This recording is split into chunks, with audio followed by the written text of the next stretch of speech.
روزہ چمن چمن گلی گلی شہر شہر گلی گلی شہر شہر گلی گلی نعرہ حیدری اتفاق ہے نعرہ صلوات اتفاق ہے آج 6 محرم کی مجلس میں حریت کانفرنس کے دوست بھی آئے ہوئے ہیں اور چھوٹے چھوٹے بے سہارا بچوں کو جھولے میں ڈالنے والے رمضان شیپا صاحب بھی آئے ہوئے ہیں۔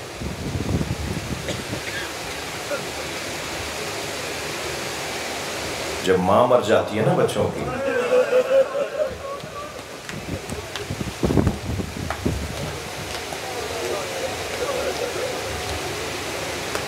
تو ان کا سہارا کوئی نہیں رہتا۔